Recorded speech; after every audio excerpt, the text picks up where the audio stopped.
Everyone, आज इस video में हम कवर करेंगे आइटम रिस्पांस थ्योरी, जो कि हमारे साइकोलॉजिकल टेस्टिंग में एक बहुत इंपॉर्टेंट थ्योरी है। लास्ट वीडियो में हमने क्लासिकल टेस्ट थ्योरी किया था।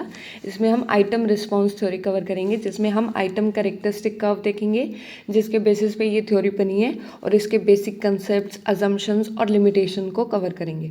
तो स्टार्ट करते हैं हमारी वीडियो। तो सबसे पहले हम समझते हैं आइटम रिस्पांस थ्योरी है क्या। ठीक है, तो item response theory is a modern psychometric theory.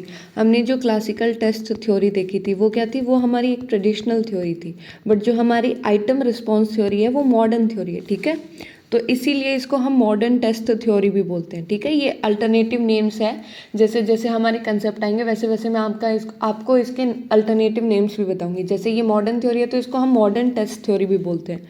ठीक है, मॉडर्न टेस्ट थ्योरी.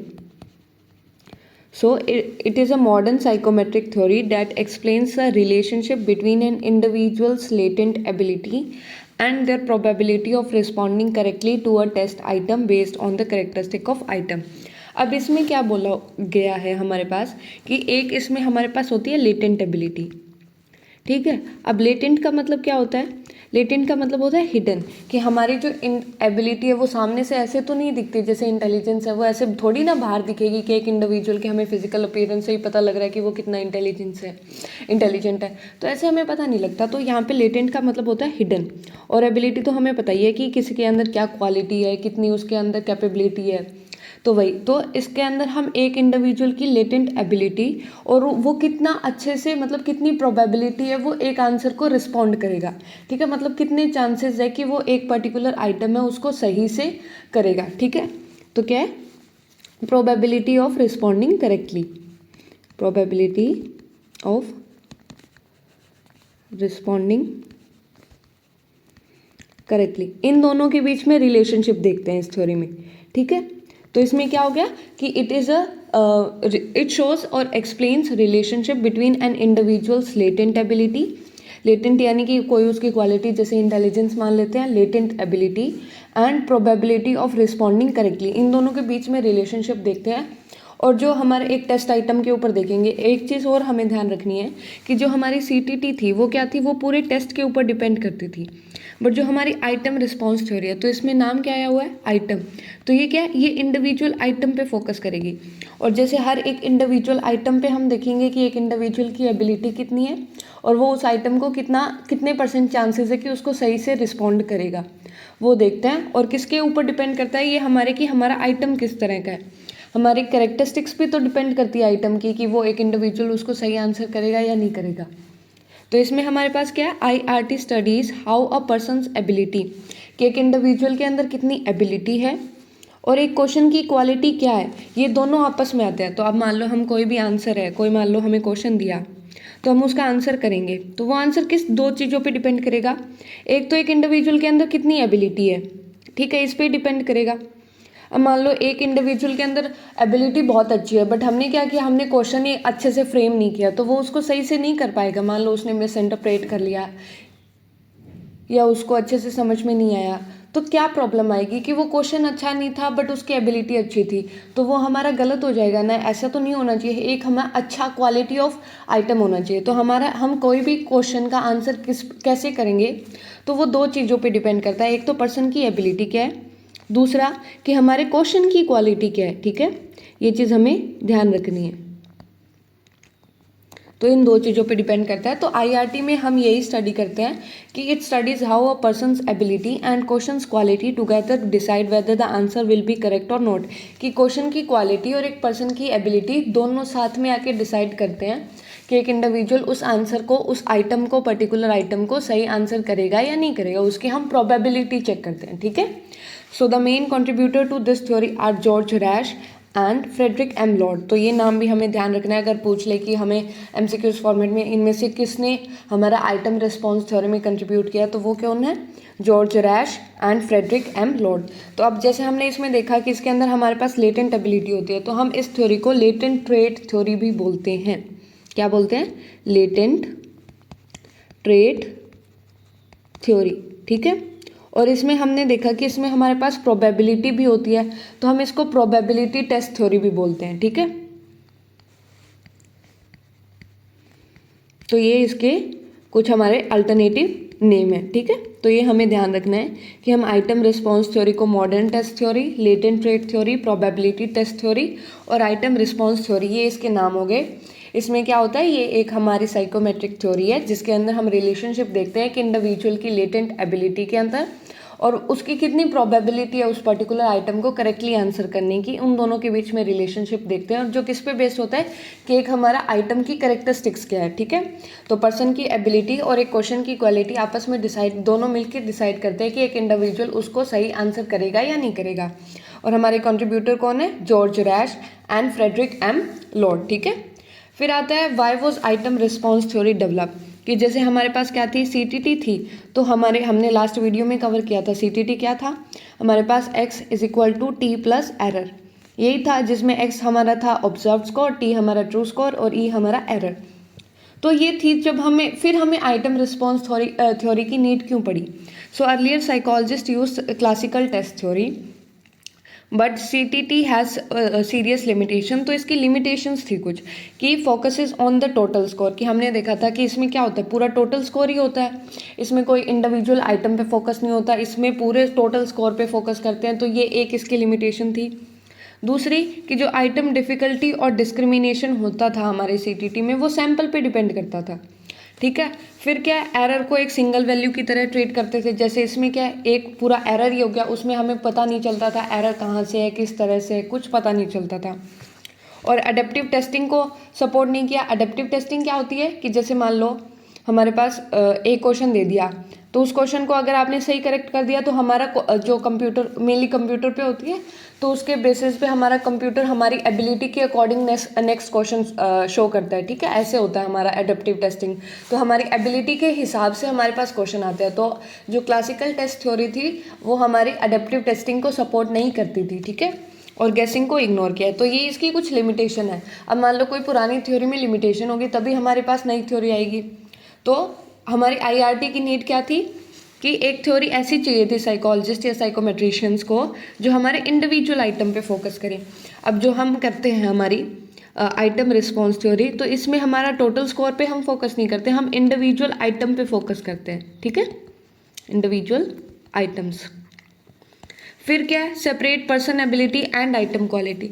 तो इसमें जो पर्सन की एबिलिटी और आइटम क्वालिटी है, इन दोनों पे अलग अलग तरह से फोकस होता है कि हमारा जो आइटम है उसके अंदर किस तरह की क्वालिटी है, किस तरह का डिस्क्रिमिनेशन इंडेक्स है, किस तरह का डिफ़िकल्टी इंडेक्स है, वो अलग होता है। हर एक पर्सन का क्या ट्रेट है, क्या एबिलिटी है, वो अलग होती है। So measures probability not just marks, कि इसमें हमें प्रोबेबिलिटी भी पता चलती है, ठीक है, कि एक इंडिविजुअल के कितने चांसेस है कि वो उसको सही करेगा, ठीक है।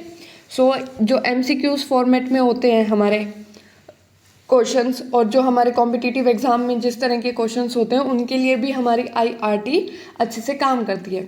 तो ये हमारी कुछ नीड थी IRT की, ठीक है। तो इसके कारण हमारी आइटम रिस्पॉन्स थ्योरी की डेवलपमेंट हुई। फिर आता है इसमें कुछ की कंसेप्ट्स है जिनको हम थोड़ा डिटेल में देख लेते हैं। जैसे एक तो हमने लेटेंट रेट या एबिलिटी किया, जिसको हम किससे रिप्रेजेंट कर रहे हैं, थीटा से, ठीक है। सो थीटा क्या रिप्रेजेंट करता है, एक इंडिविजुअल की क्या एबिलिटी है, क्या स्किल है, क्या ट्रेट है, एक इंडिविजुअल किस तरह की क्वालिटी पोजेस कर रहा है। और लेटेंट इसलिए बोलते हैं क्योंकि इसको हम डायरेक्टली ऑब्जर्व नहीं कर पाते, ये क्या होती है, ये हिडन होती है, ठीक है। तो इसलिए हम इसको क्या बोल रहे थे, लेटेंट ट्रेट थ्योरी भी बोल रहे हैं क्योंकि ये हिडन होता है। जैसे हमारी intelligence, mathematical ability, aptitude, attitude, ये सारी क्या है, ये हमारे लेटेंट ट्रेट या एबिलिटी की कुछ एग्जाम्पल्स हैं। तो इसको हम ना एबिलिटी स्केल से रिप्रेजेंट करते हैं। तो ये ना वेरी करता है। जैसे इसमें तो हमने ये इतना एग्जांपल लिया है कि जैसे हम ऐसे लेते हैं, बनाते हैं, तो उसमें यहाँ पे 0 आता है, इधर -1, इधर -2, -3, ऐसे आगे भी हो सकता है, ठीक है, -4, कितना भी, -5, फिर इधर और इधर 1, 2, 3, 4 ऐसे होता है, ठीक है। तो हमारा जो 0 होता है वो एवरेज एबिलिटी को रिप्रेजेंट करता है और इधर हमारी एबिलिटी लो होती है और इधर हमारी एबिलिटी हाई होती है। तो ये हमारा लेटेंट रेट या एबिलिटी। फिर आता है आइटम कैरेक्टरिस्टिक कर्व। तो हमारे जो आइटम रिस्पॉन्स थ्योरी है वो आइटम कैरेक्टरिस्टिक कर्व के ऊपर ही डिपेंड करती है, उसका मतलब बेस फॉर्म करती है आइटम कैरेक्टरिस्टिक कर्व। तो हम इसीलिए हमारी जो आइटम रिस्पॉन्स थ्योरी है उसको ICC थ्योरी भी बोलते हैं, आइटम कैरेक्टरिस्टिक कर्व थ्योरी भी बोलते हैं। ये हमें याद रखना है, ठीक है। फिर अब हमारी आइटम कैरेक्टरिस्टिक कर्व किस तरह की होती है, तो ये हमारा एक ग्राफ होता है, जैसे कर्व नाम ही शो कर रहा है, तो एक ग्राफ होता है जिसके अंदर क्या होता है कि एक तो हमारी एक्स एक्सिस होगी, एक हमारी वाई एक्सिस होगी। तो एक्स एक्सिस पे हमारे पास एबिलिटी आएगी और वाई एक्सिस पे प्रोबेबिलिटी आएगी। तो हम एक बार बना के देखते हैं क्या होता है इसमें। तो ये हमारा क्या है, एक ग्राफ है, ठीक है, ऐसा ही ग्राफ होता है। तो ये हमारी क्या होगी, एक्स एक्सिस, ये हमारी क्या होगी, वाई एक्सिस। तो इधर क्या आएगी हमारी, नीचे इधर आएगी हमारी एबिलिटी, ठीक है, और वाई एक्सिस पे क्या है, प्रोबेबिलिटी ऑफ करेक्ट रिस्पॉन्सेज। ये भी हमें ध्यान रखना है, हमारे एग्जाम में पूछ सकते हैं कि एक्स एक्सिस पे क्या होता है और वाई एक्सिस पे क्या होता है, प्रोबेबिलिटी ऑफ करेक्ट रिस्पॉन्सेज, ठीक है। अब ये हो गया, इतना बना लिया। अब इसमें क्या बोला है, हमने देखा था एबिलिटी किस तरह से रिप्रेजेंट करती है, नीचे एबिलिटी स्केल होता है, तो बीच में तो हमारे पास एवरेज एबिलिटी होती है जिसको हम 0 कंसीडर करते हैं। इधर हमारी एबिलिटी बढ़ती जाती है, ठीक है, और इधर हमारी एबिलिटी कम होती है, ठीक है।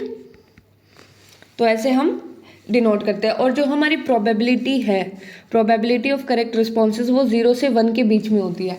अब 0 से 1 के ही बीच में क्यों होती है, अब प्रोबेबिलिटी हम 0 से 1 के बेसिस पे निकालते हैं। प्रोबेबिलिटी क्या होता है, हमारे चांसेस होते हैं।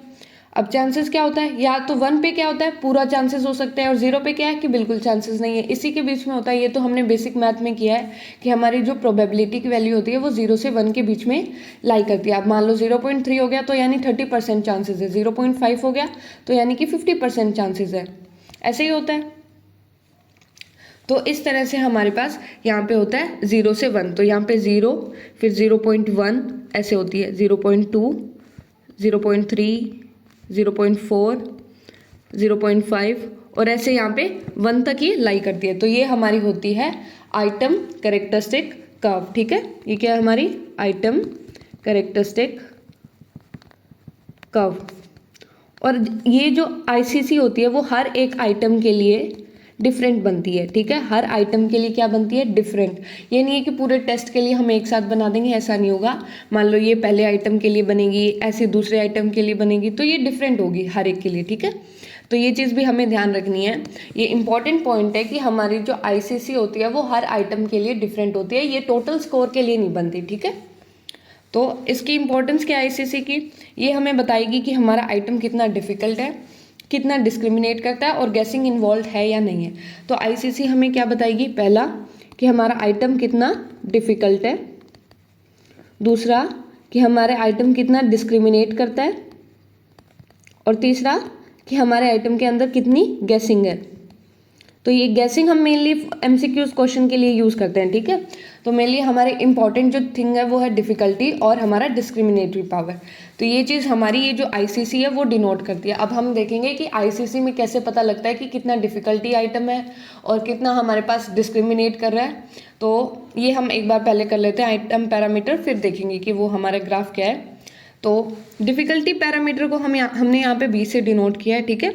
तो डिफ़िकल्टी आइटम क्या, जो डिफ़िकल्टी पैरामीटर वो क्या डिनोट करता है कि जो एक पर्टिकुलर आइटम है वो कितना हार्ड है, यानी कि कितना हार्ड है, यानी कितने % इंडिविजुअल उस आइटम को कर पा रहे हैं, ठीक है, कितना हार्ड है। ये समझ गए कि जैसे क्वेश्चन हमें एग्जाम में पूछा जाता है, कोई क्वेश्चन ईजी होता है, कोई क्वेश्चन हार्ड होता है, तो वैसे ही हमारा डिफ़िकल्टी पैरामीटर क्या डिनोट करेगा कि कितना हार्ड आइटम है। और डिफ़िकल्टी हम कैसे निकालेंगे, so is the ability level eight which the probability of a correct response is 50। अब इसका मतलब क्या है, ये चीज़ हमें समझनी है। जैसे यही लेते हैं हम, ठीक है, तो इसमें हम बनाएंगे एक कर्व, जैसे कि ये मैंने एक बना दी। अब हमें इसमें क्या देखना है कि इसमें हमारा 0.5 की प्रोबेबिलिटी को देखना है। तो 0.5 प्रोबेबिलिटी यहाँ आएगी, यानी कि एक आंसर को, एक मतलब जो आइटम है उसको करेक्टली रिस्पॉन्स करने की प्रोबेबिलिटी कितनी है हमारी, 0.5 यानी 50%। तो हम इसको ऐसे देखेंगे, यहाँ से ऐसे देख लिया। तो अब इसको हम क्या करेंगे, इसको हम नीचे जो भी एबिलिटी है उससे ज्वाइन कर देंगे, ठीक है। तो इसे ज्वाइन करेंगे, तो ये हमारी डिफ़िकल्टी लेवल इस तरह से होती है। तो डिफ़िकल्टी लेवल में क्या बोला हुआ है कि it is the ability level eight which the probability of correct response is 50, यानी कि डिफ़िकल्टी वो एबिलिटी लेवल है जहाँ पे हमारा जो क्या है, हमारी जो प्रोबेबिलिटी है किसी आंसर को या किसी आइटम को करेक्टली रिस्पॉन्ड करने की वो 50% हो। ठीक है, तो यही हमने किया कि हमारी जो प्रोबेबिलिटी है वो कितनी है 50%, और यहाँ पे हमारा एबिलिटी लेवल क्या है ये। तो इस तरह से हमारी डिफ़िकल्टी लेवल इंडिकेट होती है। तो ये हमारा मान लो सपोज ये हमने आइटम 1 के लिए बनाई है। ठीक है, ऐसे हमारे आइटम 2 के लिए अलग हो सकती है। मान लो आइटम 2 के लिए हमने बना दी ऐसे। ठीक है, अब हमारा ये हमने 0.5 से ही नीचे बना दी, इसको थोड़ा बड़ा करते हैं। ठीक है, तो जैसे सपोज करो ये हमने ऐसे बना दी, तो अब इसमें हमारी 0.5 कहाँ आएगा, 0.5 आएगा हमारा जैसे ये है यहाँ पे, और यहाँ पे कुछ 3 पॉइंट समथिंग या 3 मान लेते हैं इसको अप्रॉक्सीमेटली। तो यहाँ पे तो अब इसमें क्या है, जो ये हमारा आइटम फर्स्ट है, ये पिंक वाला, इसको हम पिंक से लिखते हैं रुको ताकि हमें पता लगे। ठीक है, जैसे ये क्या है, ये हमारा आइटम फर्स्ट के लिए मान लो, और ये हमारी आइटम सेकंड के लिए। अब जो हमारा आइटम फर्स्ट है उसका क्या है, उसका लेफ्ट साइड में है थोड़ा, तो हमारा ये क्या है, ये कंपैरेटिव टू आइटम 2 ये इजी आइटम है, और जो हमारा सेकंड है वो क्या है, थोड़ा राइट में है, तो वो क्या है, हमारा थोड़ा डिफिकल्ट आइटम है। मतलब कंपैरेटिवली बता रहे हैं, होता तो ऐसे है जैसे मान लो कि हमारी कर्व की पोजीशन अगर लेफ्ट साइड में है तो वो इजी आइटम होता है, कि मान लो जितना लेफ्ट में शिफ्ट करता जाएगा, इस साइड शिफ्ट करेगा, उतना ही हमारा क्या है, इजी आइटम होगा, और जितना बीच में होगा वो हमारा एवरेज आइटम होगा, और जितना राइट में होगा वो क्या होगा, हमारा डिफिकल्ट। तो हमने क्या किया यहाँ पे कि जितना हमारा राइट में होगा तो वो हमारा डिफिकल्ट आइटम होगा, और जितना हमारा लेफ्ट साइड में होगा उतना ही हमारा इजी आइटम होगा। ठीक है, ये चीज़ हमें ध्यान रखनी है, और बीच वाला हमारा एवरेज आइटम होता है। तो जो अगर लेफ्ट में शिफ्ट कर रहा है तो इजी आइटम, सेंटर में है तो हमारा मॉडरेट आइटम, और राइट में है तो क्या होगा, डिफिकल्ट आइटम। तो हमने जो ये लगाई है पिक्चर, इसमें भी देखते हैं कि ये हमारी एबिलिटी दिखा रखी है, ये प्रोबेबिलिटी दिखा रखी है। तो ये हमारा आइटम फर्स्ट है, ये हमारा आइटम सेकंड है। तो इसमें हमें 0.5 देखा हुआ है, ये हमारा 0.5 होगा, तो 0.5 यहाँ आएगा, और इसको हम नीचे करेंगे तो ये क्या हो गया, यहाँ पे आ गया। और ऐसे ही हमारा सेकंड आइटम कहाँ आएगा, 0.5 इसका यहाँ पे टच हो रही है, तो ऐसे करके इसका ये आ गया। तो इन दोनों में अगर कंपेयर करेंगे तो ये लेफ्ट साइड में है, तो ये क्या है, कंपेरेटिवली ईजी आइटम है, और जो ये वाला आइटम है, आइटम सेकंड, ये हमारा कंपेरेटिवली डिफिकल्ट आइटम है। ठीक है, इसमें इस तरह से होता है। अब समझ में आ गया। अगर ये पूछ ले कि कर्व की पोजीशन अगर लेफ्ट साइड में है तो वो क्या होगा, इजी आइटम होगा, और सेंटर में मॉडरेट, और हमारा राइट में डिफिकल्ट। ठीक है, ये चीज़ हमें ध्यान रखनी है। फिर हमारे पास आता है डिस्क्रिमिनेशन पैरामीटर। अब डिस्क्रिमिनेशन पैरामीटर कैसे डिसाइड होता है कि हमारा मान लो एक ये हमने देखी पोजीशन, जो हमारा ये वाला होगा, ये हमारा पोजीशन के ऊपर बेस्ड होता है। ठीक है, और जो हमारा डिस्क्रिमिनेशन पैरामीटर होता है वो हमारा स्टीपनेस या स्लोप पे डिपेंड करता है। ठीक है, स्टीपनेस या फिर स्लोप पे। अब इसका मतलब क्या है कि discrimination parameter show how well an item distinguish between high ability and low ability individual. अब हमने ये देखा था कि डिस्क्रिमिनेशन का मतलब क्या होता है, ये हमने जब आइटम एनालिसिस किया था तब भी किया था। तो आइटम एनालिसिस का मतलब क्या होता है कि एक ऐसा आइटम, ठीक है, जो क्या करे, जो इन्फीरियर और हमारे जो सुपीरियर है उनके बीच में डिफरेंस क्रिएट करे। अब जैसे एग्जांपल लेके मैं आपको बताती हूँ कि एक ऐसा आइटम है हमारे पास कि जो क्या है, जो हमारे जो टॉपर स्टूडेंट है वो भी अच्छे से आंसर कर रहा है, और एक ऐसा स्टूडेंट है जिसने कुछ नहीं पढ़ा वो भी अच्छे से आंसर कर रहा है। तो इस आइटम की क्या है, डिस्क्रिमिनेटरी पावर 0 है, ये डिस्क्रिमिनेशन नहीं कर रहा। ठीक है, अब मान लो दूसरा एक ऐसा क्वेश्चन है जो क्या कर रहा है, जो इतना हमने डिफिकल्ट बना दिया। ठीक है, ये क्या था, ये इतना इजी था कि इसको दोनों तरह के ग्रुप क्या कर रहे हैं, आंसर कर रहे हैं, और एक क्वेश्चन इतना डिफिकल्ट है जिसको टॉपर भी नहीं कर पा रहे, और जो लास्ट में जो बिल्कुल नहीं पढ़ता वो भी नहीं कर पा रहा। तो इसकी भी क्या है, इसकी भी कोई डिस्क्रिमिनेशन पावर नहीं है, यानी कि ये भी डिस्क्रिमिनेट नहीं कर रहा। तो हमारा क्वेश्चन ऐसा होना चाहिए कि जो इन्फीरियर और सुपीरियर में डिस्क्रिमिनेट करे। यानी मान लो हम जैसे कोई कॉम्पिटिटिव एग्जाम होता है तो कुछ क्वेश्चन ऐसे होते हैं ना जो कोई नहीं कर पाता, बट कुछ क्वेश्चन ऐसे होते हैं जो हमारे टॉपर्स कर पाते हैं, और जो नहीं पढ़ते वो नहीं कर पाते। तो उस तरह के क्वेश्चन क्या होते हैं, उस तरह के क्वेश्चन हमारे डिस्क्रिमिनेशन कर सकते हैं। तो यही हमारा डिस्क्रिमिनेशन होता है कि एक इस तरह का क्वेश्चन जो हमारे जिसके अंदर एबिलिटी है और जिसके अंदर एबिलिटी नहीं है उनके बीच में डिस्क्रिमिनेट कर पाए। ठीक है, so it is determined by slope या steepness of the ICC at the difficulty point, and slope of ICC अगर मान लो हमारा स्टीप स्लोप होगा तो हाई डिस्क्रिमिनेशन होगी, अगर फ्लैट स्लोप होगा तो हमारी लो डिस्क्रिमिनेशन होगी। अब इसका मतलब बताती हूँ, जैसे ये हमने डिफ़िकल्टी का देखा, अब ये हमारे पास क्या है, ये हमारे है डिस्क्रिमिनेशन का। अब मान लो हमारा पहला आइटम है, पहला आइटम कैसे है, ये हमारा, अच्छा ये दूसरा आइटम है हमारा, ये इधर दूसरा आइटम है और ये हमारा क्या है, ये हमारा पहला आइटम है। तो अब इसमें देखो दूसरे को अलग से बनाते हैं, ठीक है, ये हमारा पहला आइटम है। अब इनमें जो ये पिंक वाला है ये पहला आइटम है और जो ये ग्रीन वाला है ये हमारा दूसरा आइटम है। अब इन दोनों में से स्टीप स्लोप किसका है, स्टीपनेस यानी कि जो तिरछापन होता है ना, एक जैसे ये स्लोप हो गया, एक ऐसा स्लोप हो गया, एक ऐसा होता है, जैसे मान लो पहाड़ पे जाते हैं तो एक खड़ी चढ़ाई होती है तो वो ज़्यादा स्लोप होगा उसका, ठीक है, एक इस तरह का होता है तो उसका स्लोप कम होगा। तो स्लोप का मतलब तो सबको पता होगा, है ना। तो जैसे आइटम 1 है, इसका क्या है, थोड़ा स्टीप स्लोप है तो इसकी डिस्क्रिमिनेटरी पावर ज़्यादा है एज कम्पेयर टू आइटम 2, क्योंकि इसका स्लोप थोड़ा क्या है, कम है, थोड़ा कंपेरेटिव टू आइटम 1 थोड़ा कम स्लोप है इसका, कम स्टीपनेस है उसके अंदर। तो इस तरह से हमारे आइटम के अंदर डिस्क्रिमिनेशन का पता चलता है आईसीसी के अंदर, ठीक है। तो स्टीप स्लोप यानी कि हाई डिस्क्रिमिनेशन, फ्लैट स्लोप यानी कि लो डिस्क्रिमिनेशन। अब हमारे पास टाइप्स ऑफ डिस्क्रिमिनेशन भी होता है, जैसे ये तो हमने उसमें भी किया था। पॉजिटिव यानी कि हमारा अपवर्ड की तरफ स्लोप है, मान लो स्लोप इस तरह से हमारा। नेगेटिव डिस्क्रिमिनेशन यानी कि हमारा स्लोप इस तरह से है। नो डिस्क्रिमिनेशन यानी कि फ्लैट कर्व है, यानी कि ये किसी चीज़ के अंदर डिस्क्रिमिनेट नहीं कर रहा। अगर मान लो हमारी फ्लैट कर्व बनेगी तो इसका मतलब ये होता है कि जो आइटम्स है वो डिस्क्रिमिनेट नहीं कर पा रहे, ठीक है। और टाइप्स ऑफ, जैसे पॉजिटिव डिस्क्रिमिनेशन में अपवर्ड स्लोप बनता है, यानी कि इन्फीरियर और जो क्या बोलते हैं उसको सुपीरियर के अंदर डिफ्रेंशिएट कर रहा है, और इसमें सुपीरियर जो है, यानी कि एक बार ध्यान से समझते हैं इसमें क्या है कि पॉजिटिव डिस्क्रिमिनेशन, ठीक है। तो इसमें हमारा किस तरह का स्लोप बनेगा, ऐसे अपवर्ड स्लोप बनेगा। इसमें क्या होता है कि जो हाई एबिलिटी के इंडिविजुअल्स है, हाई एबिलिटी के इंडिविजुअल्स वो करेक्टली आंसर कर रहे हैं, ठीक है, तो उसमें किस तरह का स्लोप बनेगा, उसमें इस तरह का स्लोप बनेगा। ये चीज़ हमें ध्यान रखनी है, ठीक है। और नेगेटिव डिस्क्रिमिनेशन में हमारे पास क्या होगा कि इसमें हमारा डाउनवर्ड स्लोप बनेगा, इस तरह का स्लोप बनेगा, ठीक है। डाउनवर्ड, इसका मतलब क्या है, जो हायर एबिलिटी के इंडिविजुअल्स है वो आंसर नहीं कर पा रहे, यानी कि ये हमारा डिफेक्टिव आइटम है। अब जैसे मान लो हम करते हैं कुछ, हमने कोई क्वेश्चन दिया तो उसके अंदर क्या हुआ कि जो टॉपर्स है वो तो आंसर नहीं कर पाए, और जो बिल्कुल हमारी क्लास में बिल्कुल नहीं पढ़ने वाले बच्चे उन्होंने आंसर कर दिया। तो उसमें क्या होगा कि उसमें हमें लगेगा कि इस तरह का कैसा आइटम बना दिया, जिसको ज़्यादा आता है वो नहीं कर पा रहा। तो ये हमारा इसके अंदर कुछ ना कुछ तो प्रॉब्लम है, हमारा डिफेक्टिव आइटम है।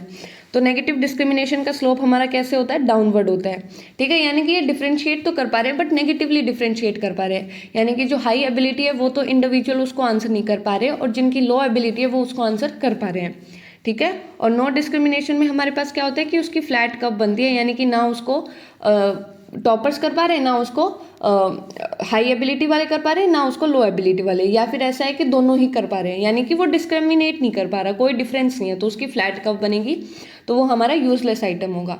तो ये हमारे टाइप्स ऑफ डिस्क्रिमिनेशन होता है। तो हमने क्या किया, एक बार फिर से रिवाइज करते हैं कि हमने एक तो देखा हमारा डिफ़िकल्टी इंडेक्स, डिफ़िकल्टी, और एक हमने क्या किया, एक हमने किया डिस्क्रिमिनेशन। अब हमारे पास डिफ़िकल्टी में क्या था, डिफ़िकल्टी में हमने एक बनाई आईसीसी, यहाँ पे हमारी होगी एबिलिटी और यहाँ पे होगी हमारी प्रोबेबिलिटी, ठीक है। अब डिफ़िकल्टी में क्या होता है कि मान लो यहाँ पे हम 0.5 ले लेते हैं यहाँ पे, ठीक है, ये हमारी 0.5 की है, इधर 0, इधर हम मान लेते हैं 1, ठीक है। और ये हमारी 0, -1, -2, 1, 2, 3 ऐसे मान लेते हैं। तो इसमें अगर मान लो दो कर्व बनाते हैं हम, पहली कर्व कैसे, पहली कर्व हमारी ये मान लेते हैं और दूसरी कर्व हमारी ये मान लेते हैं। तो इसमें अब क्या होगा कि 0.5 पे हमें देखना है दोनों की, 0.5 इसका यहाँ पे आया और इसका 0.5 यहाँ पे आया। तो अब इसकी हम नीचे से देखेंगे, ये यहाँ पे आएगी और हमारा जो आइटम दूसरा है वो कहीं यहाँ पे आएगा, ठीक है, यही होगा। तो हम इसको नेमिंग कर देते हैं, ये हमारा आइटम फर्स्ट है और ये हमारा आइटम सेकंड है, ठीक है। तो इसमें हमारी क्या होगी, जो लेफ्ट साइड में है, यानी कि आइटम 1 क्या है, हमारा लेफ्ट साइड में है, तो ये क्या होगा, ये कंपैरेटिवली इजी आइटम होगा। और जो हमारा राइट साइड में है, यानी कि हमारी कर्व राइट साइड में शिफ्ट करिए, तो इसमें क्या होगा, ये हमारा कंपैरेटिवली डिफिकल्ट आइटम होगा। तो ये होता है हमारा डिफिकल्टी में।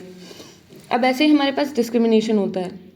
इसमें क्या है, जैसे कि हमने कर्व बना ली, ठीक है, तो अब इसमें क्या होगा, इधर हमारी एबिलिटी, इधर हमारी प्रोबेबिलिटी। इसमें हमें क्या देखना होता है, इसमें हमें स्टीपनेस देखनी होती है। जैसे हम 2 कर्व बनाते हैं, तो एक कर्व तो ऐसे बन रही है और दूसरी कर्व कैसे बन रही है, ऐसे बन रही है। तो इसमें स्टीपनेस ज़्यादा किसकी है, स्टीपनेस हमारी इस कर्व की ज़्यादा है, यानी कि मान लो इसको हम आइटम 2 बोल देते हैं, ये हमारा आइटम सेकेंड है और ये आइटम फर्स्ट है। तो इसमें स्टीपनेस जिसकी ज़्यादा होगी, यानी कि इस वाले आइटम की स्टीपनेस ज़्यादा है, तो ये क्या है, ये ज़्यादा डिस्क्रिमिनेशन कर रहा है, ठीक है। जितना ज़्यादा हाई स्टीप यानी कि स्टीप स्लोप होगा, उतनी ज़्यादा डिस्क्रिमिनेशन हाई होगी। तो ये चीज़ हमने कवर कर ली। और एक हमने देखा था पॉजिटिव डिस्क्रिमिनेशन, एक नेगेटिव और एक हमारा नो डिस्क्रिमिनेशन। तो हमारे इनके अंदर कैसे स्लोप बनेगा, जैसे पॉजिटिव होगा तो इसमें तो अपवर्ड स्लोप ही बनेगा, नेगेटिव डिस्क्रिमिनेशन होगा तो डाउनवर्ड स्लोप बनेगा और इसमें हमारा फ्लैट स्लोप बनेगा। अब हमारे पास कुछ IRT मॉडल्स है, यानी कि मान लो हम कितने पैरामीटर्स यूज़ करते हैं उसके बेसिस पे हमारे पास मॉडल्स हैं। तो पहला मॉडल क्या है, 1 पैरामीटर लॉजिस्टिक मॉडल, यानी कि हम एक ही पैरामीटर यूज़ करें, जिसको राश मॉडल भी बोलते हैं।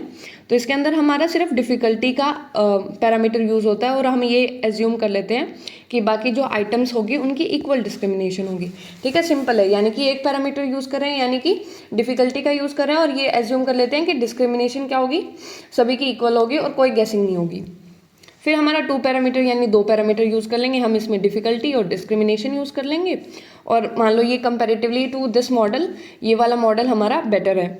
फिर 3 पैरामीटर में क्या होता है कि हम तीनों यूज़ कर लेंगे, डिफ़िकल्टी, डिस्क्रिमिनेशन और गेसिंग। तो ये हमारे जो MCQs एग्जाम होते हैं, जो हमारे कॉम्पिटिटिव एग्जाम होता है उसके लिए बेटर है, ठीक है। फिर अजम्पशंस क्या है इसमें, पहली ये अजम्पशन जो बहुत इंपॉर्टेंट अजम्पशन है, यूनिडायमेंशनैलिटी, यानी कि जब भी हम कोई चीज़ मेज़र कर रहे हैं टेस्ट में, तो हम क्या करते हैं, एक ही ट्रेट मेज़र करते हैं, ठीक है, 1 ट्रेट को मेज़र करते हैं। ये चीज़ हमें ध्यान रखनी है, ठीक है। हम ये नहीं है कि बहुत सारी क्वालिटीज़ एक साथ मेज़र करेंगे, सिंपल एक जो एबिलिटी, एक जो ट्रेट होगा वही मेज़र करता है हमारा टेस्ट। ये हमें अच्छे से याद रखनी है कि हमारी IRT के मेन इंपॉर्टेंट अजम्पशन क्या है, यूनिडायमेंशनैलिटी। फिर है लोकल इंडिपेंडेंस, यानी कि मान लो हमने एबिलिटी, एक इंडिविजुअल की एबिलिटी फिक्स कर दी, ठीक है। अब वो एबिलिटी क्या करे, वो एबिलिटी क्या होगी, वो हमारे जो आइटम्स होंगे उससे इंडिपेंडेंट होगी। अब इसका मतलब क्या है कि मान लो एक इंडिविजुअल है जो क्या है, जो इंटेलिजेंट है। अब जो इंडिविजुअल है, ये जो एबिलिटी है उसकी, मान लो अगर हम मानते हैं कि उसकी एक इंडिविजुअल की 110 एबिलिटी है, IQ उसका इतना है, ठीक है। तो ये जो IQ है वो उसका क्या है, वो फिक्स है। अगर मान लो हमने इस इंटेलिजेंस एबिलिटी को क्या कर दिया, फिक्स कर दिया, 110 IQ है, इतना एक इंडिविजुअल के अंदर IQ है, तो हम उसको कोई किसी तरह के आइटम्स देंगे ना तो उसकी एबिलिटी चेंज नहीं होगी, उसकी एबिलिटी उतनी ही रहेगी। वो अपनी एबिलिटी के अकॉर्डिंग उन आइटम्स को क्या करेगा, आंसर करेगा। इसका मतलब सिंपली ये है, ठीक है। तो हमारी जो आइटम अगर हमने एबिलिटी फिक्स कर दी तो रिस्पॉन्सेज आएंगे वो इंडिपेंडेंट आएंगे, ठीक है। इंडिपेंडेंट यानी कि ये जो आपस में स्कोर्स हैं, यानी कि पहले आइटम का स्कोर, दूसरे आइटम का स्कोर, वो क्या है, वो एक दूसरे से इंडिपेंडेंट है, एक दूसरे के ऊपर डिपेंड नहीं करेगा, ठीक है। फिर मोनोटोनिसिटी का मतलब क्या है, जैसे जैसे एबिलिटी इंक्रीज होगी वैसे वैसे क्या होगा, करेक्ट रिस्पॉन्स की प्रोबेबिलिटी भी बढ़ती जाएगी। ये तो बहुत सिंपल है। जैसे मान लो कोई स्टूडेंट है, अब जो स्टूडेंट जितनी ज़्यादा पढ़ाई करेगा उतने ही उसके मार्क्स लाने के चांसेस बढ़ते जाएंगे, ठीक है। जो स्टूडेंट जितनी ज़्यादा स्टडी करेगा उसके उतने ही ज़्यादा मार्क्स आएंगे, सिंपल इसका मतलब ये है, ठीक है। तो हमने 3 अजम्पशन की, यूनिडायमेंशनैलिटी, लोकल इंडिपेंडेंस एंड मोनोटोनिसिटी, ठीक है। अब आती है एडवांटेजेस। तो एडवांटेज में क्या आएगी, पहली आइटम लेवल एनालिसिस, कि हमने CTT में हम क्या कर रहे थे, पूरे टोटल स्कोर पे फोकस कर रहे थे, बट हमारे पास जो IRT होता है उसमें क्या होता है, IRT में हमारे पास आइटम लेवल पे होता है, हम हर एक इंडिविजुअल आइटम की अलग ICC कर्व बनाते हैं, ठीक है। अब ability estimator test independent, ability estimator test independent का मतलब क्या है, जैसे एक इंडिविजुअल की एबिलिटी है, जैसे वही सेम हम एग्जांपल लेते हैं इंटेलिजेंस का एग्जांपल लिया, तो अब वो टेस्ट पे डिपेंड नहीं करेगी हमारी कितनी एबिलिटी है, कि मान लो एक अगर इंडिविजुअल इंटेलिजेंट है तो उसको हम टेस्ट दे रहे हैं, मान लो अगर इजी टेस्ट दे रहे हैं, डिफ़िकल्ट दे रहे हैं और भी ज़्यादा उससे ज़्यादा डिफ़िकल्ट दे रहे हैं, तो जो उस इंडिविजुअल की एबिलिटी है वो उतनी ही रहेगी। मान लो उसका अगर 110 IQ है तो हर एक तीनों टेस्ट में क्या रहेगा, उसका IQ इतना ही रहेगा और वो अपने IQ के हिसाब से उनको आंसर करेगा। फिर आते हैं हमारे पास item parameters are sample independent. अब आइटम पैरामीटर, अब हमारे पास आइटम पैरामीटर क्या होता है, जैसे कि डिफ़िकल्टी हो गया आइटम पैरामीटर, जैसे कि डिफ़िकल्ट हो गया और डिफ़िकल्टी लेवल और हमारा डिस्क्रिमिनेशन लेवल, यही होता है। अब मान लो हम क्या लेते हैं, डिफ़िकल्टी का एग्जांपल लेते हैं एक। अब से डिफ़िकल्टी हमने आइटम पैरामीटर ले लिया और सैम्पल इंडिपेंडेंट। अब इसका मतलब क्या है कि हमारे पास सैम्पल है एक, तो सैम्पल में हमारे पास किसी तरह के लोग रहे तो हमारा जो क्वेश्चन क्या होगा, वो तो क्वेश्चन तो सेम रहेगा। चाहे मान लो हम टॉपर को दे रहे हैं तो भी उसी तरह का क्वेश्चन रहेगा, अगर हम एवरेज को दे रहे हैं तो भी उसी तरह का क्वेश्चन रहेगा, अगर मान लो हम बिल्कुल लो एबिलिटी वाले इंडिविजुअल्स को दे रहे हैं तो भी वही क्वेश्चन रहेगा। तो इसका मतलब ये होता है कि हमारा जो आइटम पैरामीटर्स होते हैं वो क्या होते हैं, आइटम पैरामीटर्स हमारे सैम्पल इंडिपेंडेंट होते हैं, यानी कि सैंपल पे डिपेंड नहीं करेगा कि हम एक इंडिविजुअल को कितना डिफ़िकल्टी का आइटम दे रहे हैं। मान लो अगर हम वही सेम चीज़ मेज़र कर रहे हैं तो चाहे वो बिल्कुल लो एबिलिटी वाले हो तो उसके लिए भी वो उतना ही डिफ़िकल्ट है, अगर वो हाई एबिलिटी वाले हैं तो भी उनके लिए वो उतना ही डिफ़िकल्ट होगा। फिर आता है supports computer adaptive testing. Adaptive testing हमने किया था कि एक इंडिविजुअल की एबिलिटी के अकॉर्डिंग हमारा नेक्स्ट क्वेश्चन आता है कि मान लो उसने सही किया तो वो उससे थोड़ा हार्ड होगा, फिर उसने वो भी सही कर दिया तो ऐसे डिफिकल्टी लेवल बढ़ता जाएगा। मतलब एक इंडिविजुअल की एबिलिटी को देख के हम क्वेश्चन देंगे। तो IRT हमारी कंप्यूटर अडेप्टिव टेस्टिंग को सपोर्ट करता है। इसमें बेटर प्रिसीजन होता है, यानी कि सटीकता वाला गुण इसमें ज़्यादा है और पुअर आइटम्स को अच्छे से आइडेंटिफाई करता है। जैसे हमने किया था ना डिस्क्रिमिनेशन इंडेक्स और वो डिफ़िकल्टी इंडेक्स, तो वो हमारा आइटम रिस्पॉन्स थ्योरी में पता चलता है। फिर लिमिटेशन क्या है कि जैसे इसमें लार्ज सैम्पल साइज चाहिए, मैथमेटिकल है, हम स्मॉल टेस्ट पे नहीं लगा सकते और उसकी अजम्पशन बहुत स्ट्रॉन्ग है। So this was all for this video. I hope आपको समझ में आया होगा, और अगर आपको ये वीडियो थोड़ी सी भी हेल्पफुल लगी तो please like, share and subscribe to my channel for more videos like this. Thank you for watching it.